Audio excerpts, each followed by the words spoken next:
Sid, what was the reaction in Madrid to the draw?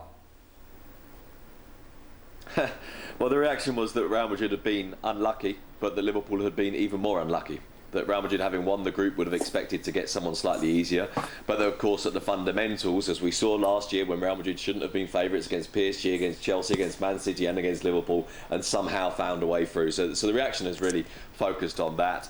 Obviously, there's a degree of excitement about the fact it's Liverpool, but there's also a degree of, oh, not them again. And it's quite amusing that at the last members' assembly, Florentino Perez, the Real Madrid president, one of the arguments he put forward for the Super League project, which of course he's still clinging to, him and Barcelona and Juventus, but none of the other clubs, kept saying, well, you know, it can't be that we only play Liverpool every now and again. Well, you look at the last few years in the Champions League, you say, what do you mean every now and again? You play them all the time. So that's been kind of a bit of a focus. And I think it's worth pointing out something that's been mentioned before.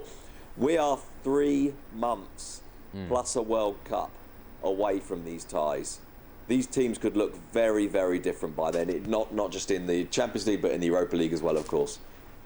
Luis, Stevie isn't very optimistic about Liverpool's chances. What about you?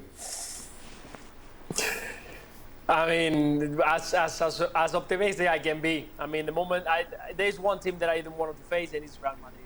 Not because they are, again, the most amazing team. Not because they are playing in a fantastic way. They win every single game, showing dazzling performances. But it's a team that it cruise. And in the moment that they start with that confidence, they can beat anybody and they can go back from everything. And something that I think, yes, Stevie just spot on is about playing the second game at the Bernabeu. And that's something that we've seen that it gets in the heads of the players. When you arrive there and you know what they've done before and you are winning 1-0 ahead, but still knowing that they can come back, that is an extra pressure you're going to feel. And it doesn't matter if you win 3-0 back in Liverpool, that when you go to Bernabeu, you know that something can happen.